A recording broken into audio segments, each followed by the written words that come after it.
the number one thing here is inexperience. We're going through 3 different topics today. The number 1 is inexperience. Number 2 is how fast will he improve and learn his mechanics. That also goes in with character, work ethic. So that's kind of 2 in 1, I guess you could say. And then number 3 really we have here is a supporting cast. What does he have around him? What does he have to work with? Who does he have teaching him? Who's going to help him develop, his feel for the game and who he is as a passer and ultimately a quarterback in the NFL. So if you enjoy Colts football, NFL, all that type of stuff, this is a place for you. I promise you will not regret it. You will enjoy this channel. Make sure you like, subscribe, put the post notification bell on so you don't miss any future videos. Remember, this is JDW Sports Talk Show where every fan is welcome. So number 1, Anthony Richardson, very inexperienced, right? He has 13 starts in college, 12 in 2022. He has just under 400 passing attempts in college. He's sitting at 393 attempts. So just not having that many looks, that may seem like a big number, but in reality, it's not a big number in terms of attempts and, just really getting a feel for, defenses in football and understanding some concepts. Now, he's very smart. He's a great character. We'll get into that in a bit, but sometimes the experience is what you need. That's how you get better. That's how you improve. And with the very little experience he has, usually that doesn't translate really well. Usually it takes a couple of years for that to take off, for that to kind of like go away. It just takes time. It takes experience. That's just how football, or, if you do anything, that's just how it works. The more experience you get, the more you try, the more you work, ultimately the odds are you're going to do much better. Now it's a little different in the NFL and, it's sports. Sometimes it doesn't matter how, you try and all that. Sometimes you just have to compete and you have to execute. And if you can't execute, sometimes it just doesn't work. But we're talking about, if the more work you put in, the better you are. And we're going to hop into 2 in a second. But with him being very inexperienced, he's still learning the game. And this is another big reason for inconsistency. When you're inexperienced, you don't really know what's going on. It's not necessarily you don't know what's going on. It's just, you just haven't been in that situation to see everything, to see, what would you do here? What are you going to do here? He may get lost at times because of that inexperience, but, the people around him, that's going to dictate, really the next 2 is what is going to really dictate how his career is going to turn out. We already know he is a home run, he has home run ability every single play. It's a matter of fact of knowing when to turn it up, when to tone it down, and what to do in certain situations. He has to get better with consistency, in his mechanics. And this is going to lead to how fast will he improve and learn. So when you talk about a player coming to NFL, anyone going into some type of sport or hobby, something that you want to do with your life, you have to think about not just do you want to do it. If you want to do something, great, but you have to find discipline and you have to find a way to improve and work. Discipline and work is what's going to get you where you want to get. So just because Anthony Richardson is saying, oh, he wants to do this, he wants to do that, that's great. We love that, and we love that he has great character. But we also have to see his work ethic, and I have no doubt he's saying he wants to do this, and he's going to, and he's worked very hard in Florida, and you could see, and you could see the difference. One thing is mechanics. That's one reason why he was very just inconsistent in college, right? So when he went from college to the combine, his footwork and just some mechanics were so much better than they were. So it shows. That's one thing where it shows there's evidence that he worked hard and he worked his butt off to improve that. And when you're coming to the NFL, you need to get those mechanics down because you can't be thinking about them. In the NFL, if you catch yourself thinking about putting your foot here, or if your foot is, if it's in the wrong spot here, should it go here? Or, how should I throw it? When you have to think about that stuff in the NFL, you're not going to do well. You have to, you have to work so much and so hard to make it nature, to make it natural, so you don't even think about it. It just has to come to you, it just has to become that instinct. And sometimes that's difficult, to teach. It can be with some people, but Anthony Richardson seems like someone who wants to learn. He's excited to be in the building. He has great character, and it seems like he has that work ethic. He has to, not just want to play, to study the film, to get that experience. And from the seams of it, he wanted to stay in rookie. He wanted to stay in that, in the rookie camp, and just really, he wanted to play. And then when it was over, the rookie practices, all of that, like the introductories, it probably is. After that, when it was dark outside, he goes to Josh Downs. Hey, Josh Downs. Hey, Josh, you wanna throw some passes outside? And sure enough, they did. And I've heard that he's been working out with some other players. He's been, working with Minshew. He's been working his butt off. And that's a great sign. Great sign.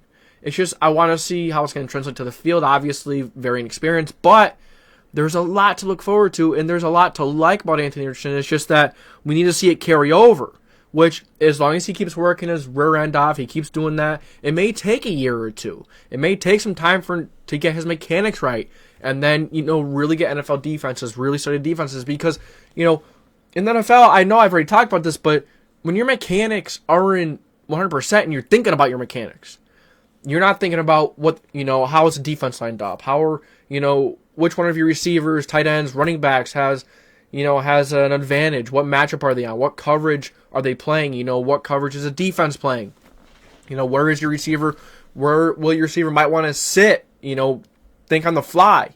There's so many different things that you need to think about prior to the snap and during the play. Where's the blitz coming from? Where do I set this protection?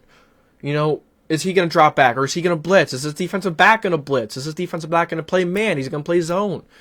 Cover 3, cover 2, cover 4. There are cover 6. There's so many different things that these quarterbacks need to be thinking about rather than the mechanics. And hopefully he gets those mechanics down and he gets some nature to be his, just his instinct. That's like the first step. That's one of the first steps. You have to get those mechanics down. And what we've seen from what he said, from what he was shown, great character, great work ethic, and it just seems like he wants to work, and he is working, and he is disciplined. He did some great things on draft night. The room was left a mess. And even before the breakfast, there were some reports coming out. I think Dove came out with these. A guy on Twitter. I will link his Twitter in the description so you know. But he came out with a tweet and he said Anthony Richardson picked up, the trash from the draft night in the draft room or something like that. There's a bunch of trash. He stayed, he picked it up, and he said it's not fair to these workers that, they didn't make the mess. And then the breakfast the day before, it came out that he was very respectful and he just did his thing and he made sure things were done the right way. And that's step number 1 to becoming a great leader. That's another thing I didn't really, write down here, but you need to be a natural leader to be a quarterback, to be a leader of the football team. And it seems like Anthony Richardson has some great qualities and great leadership qualities that he's going to bring to the Colts that, I'm not saying Matt Ryan didn't have them, Carson Wentz didn't really have them. You could just see it with the team. Is it also a factor of Frank Reich? Yes. But really your leader, the one that's playing on the field, that's the biggest impact on you, in my opinion, because when a player goes out there and they see their quarterback just working their butt off or, playing injured, toughness, grit, it translates to the rest of the team. That energy spreads. But a coach, you can say whatever you want. It doesn't really matter. It's not that it doesn't matter. It's just that it doesn't have as big as an impact as it does as a leader on the field. The leader off the field motivates and he gets his guys going. Make sure they stay disciplined and he makes sure he stays on them. And Shane Steichen is more of that than Frank Reich. So that brings us to 3. Number 3 is really, all these 3 things are very important, right? The hardworking and what you do yourself is probably the most important. But in the third most important thing, in my opinion, because, you need the experience, most important. The second thing, how fast will he improve? How is he willing to work? What's his mindset? Is he disciplined? Third most important thing is a supporting cast, right? You need to have the people around you to help you. Now, there's a reason why I have this third. That's because when a player's watching film and all this, they can improve on it, on it with themselves. But when they have someone to help them, on top of them having that great mindset, that's a whole different ball game. It's so much better, and it seems like Anthony Richardson and Shane Steichen are going to get along really well.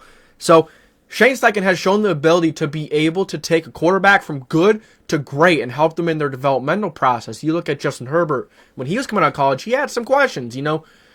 Not everybody thought he was going to be this great quarterback. I was one of those people. I'm like, no, he's probably not going to be great. It's weird to see a player because in college he had a great sophomore year. I think it was sophomore or junior, and then the next year he went downhill. And when you see a player downhill, it sometimes can be a red flag, but you also have to look at the things, what's going on around him, how's offensive line playing, weapons. It's not all his responsibility. It's not all him, but, a lot of it is. Because you're the leader, you're number one, you're the leader.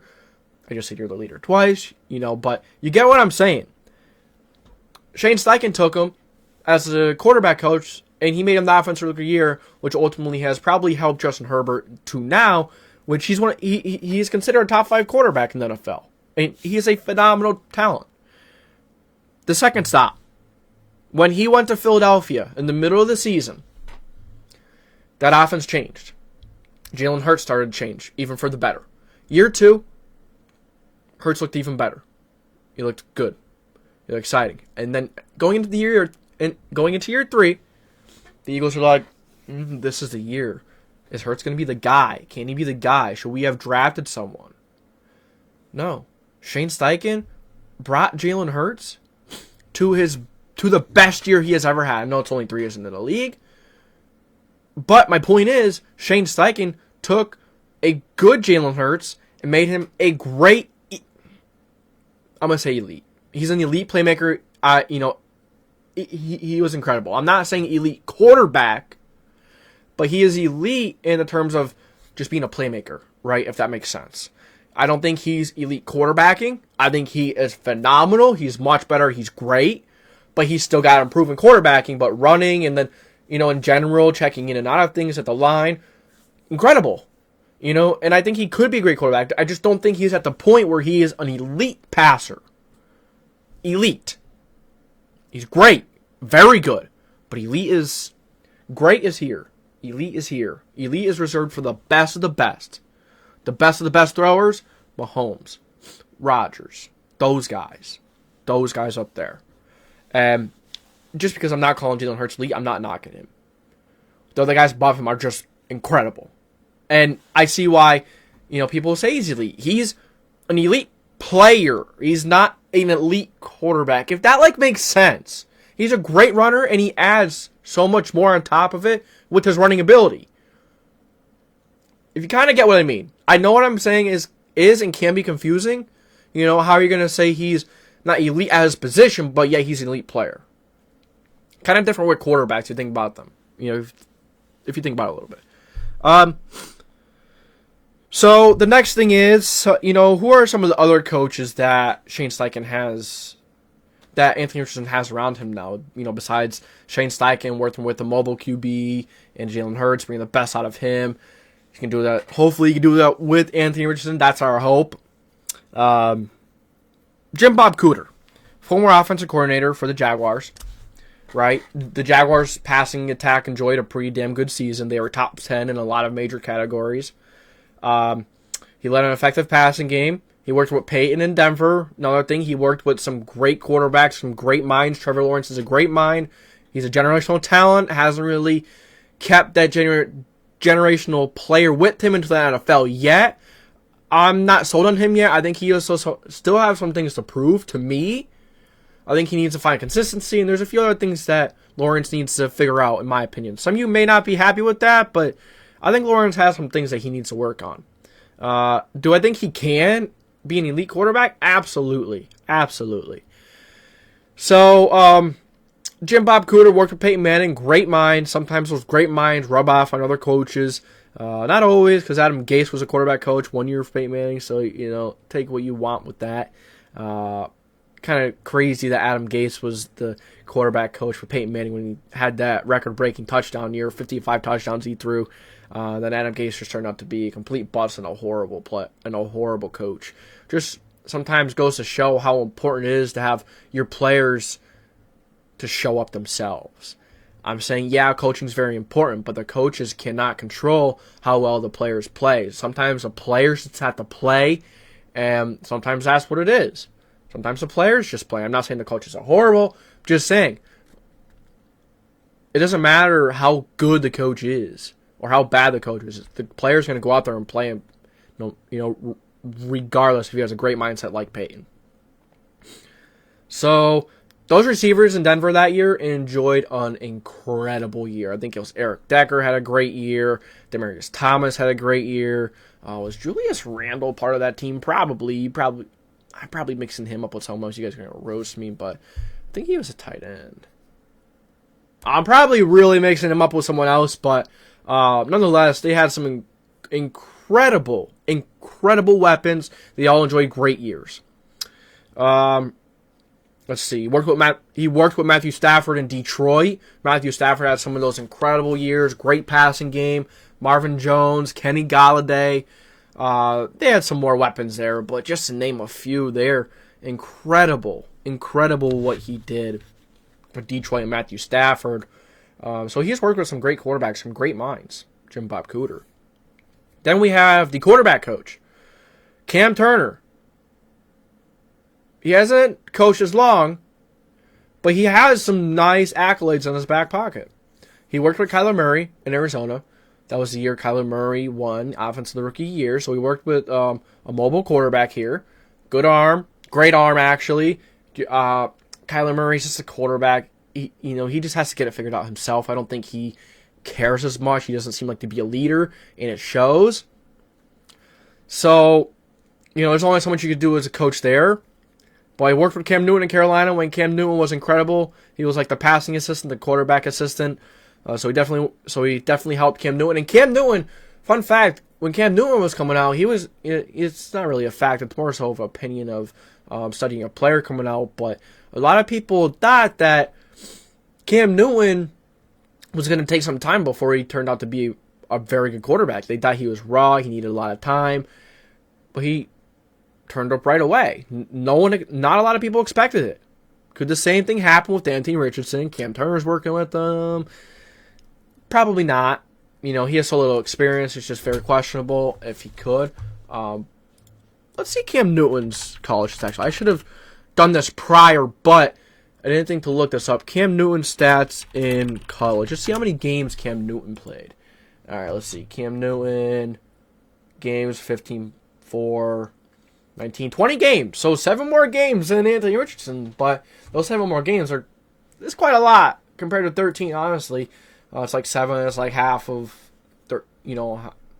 13 already. More starts than Anthony Richardson had. So, but point is, Cam Turner worked with some pretty good, and he also helped those receivers in Carolina. He helped Kelvin Benjamin enjoy an incredible year there. He played really well. Had a great year with Carolina. Cam Newton.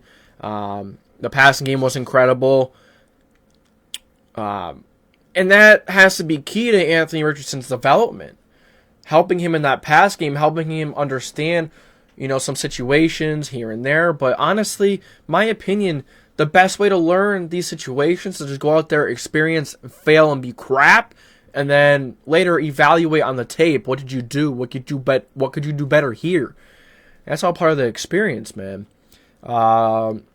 So, last question here. Does he have that weapon that he can trust? Like that guy? Who could he trust in this offense?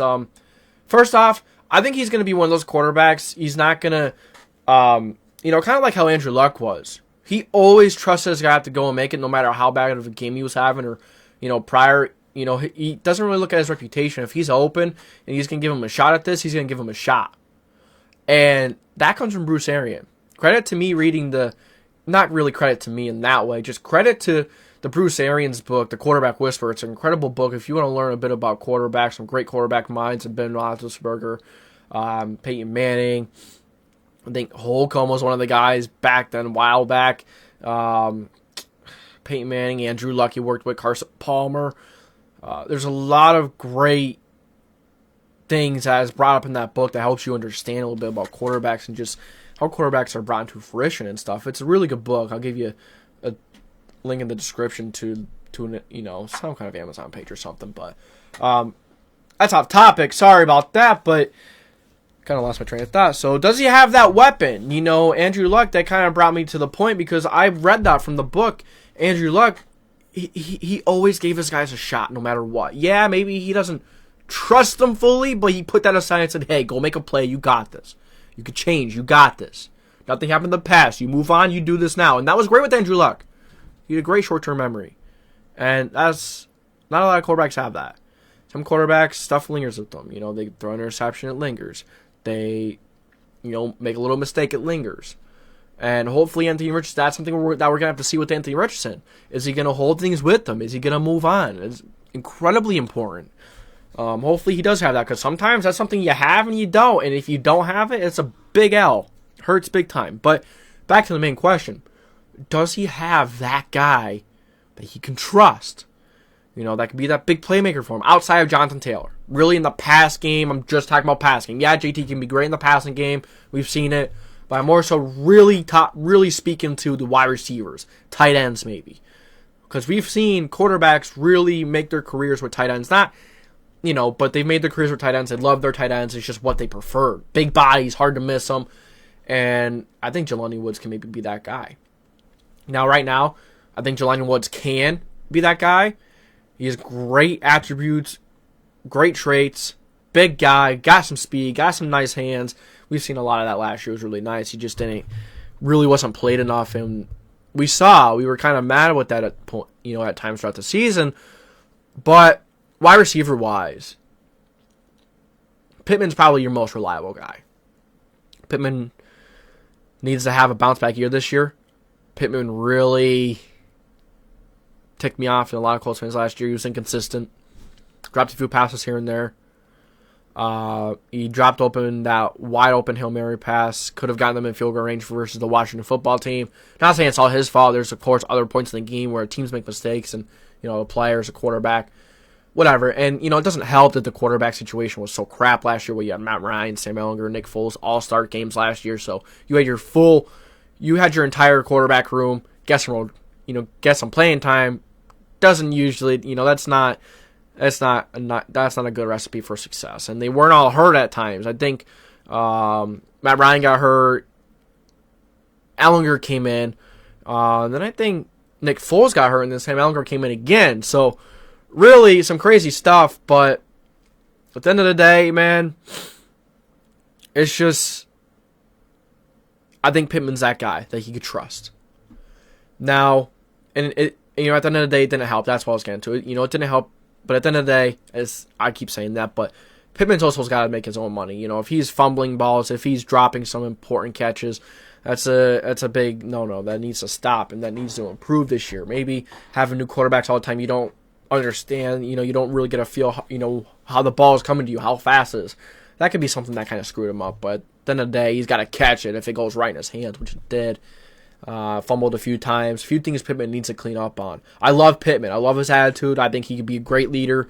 I absolutely love him, but he needs to, clean those things up for next year so he could leave that in the past. Alec Pierce. I like Alec Pierce. He showed some really nice flashes. He had some really nice games last year. I think Pierce can be a very good number 2 for this team.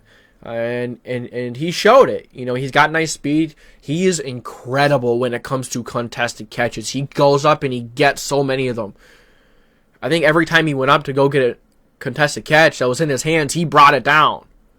And that's impressive. Very good contested catcher. For how big he is, you want that. He did have a drop in the beginning of the year, but after that, he put it as high and said, screw that, man. That ain't happening again. Who else we got here? Josh Downs. I almost forgot about Josh Downs and Isaiah McKenzie. Both of them. First talk is about Isaiah McKenzie. So Isaiah McKenzie coming from Buffalo, originally drafted for the Broncos, I think. He was cut, went to the Broncos, went to the Bills, enjoyed some pretty nice years there. He's very, very, he's not big. Neither of these guys are big. But Isaiah McKenzie is very reliable, nice route runner. That third down guy, and Josh Downs is going to be that, but even more. Josh Downs is going to be even better, and I think Anthony Richardson and Josh Downs are already building this chemistry with each other. It's pretty important, pretty exciting. So yeah. So these are some of the keys and some important things to expect from year one. You know, how could he have year one? How could he be good in year one? Some keys. You know, he's inexperienced. He needs the experience. How fast will he improve and learn? And then the supporting cast and coaches and who's going to help him be even better. Well, you guys let me know what you think. Thank you for tuning in to the JDW Sports Talk Show, where every fan is welcome. If you enjoyed this video, make sure to like, subscribe, with the post notification bell on so you don't miss any future videos. This is JDW Sports Talk Show, signing off.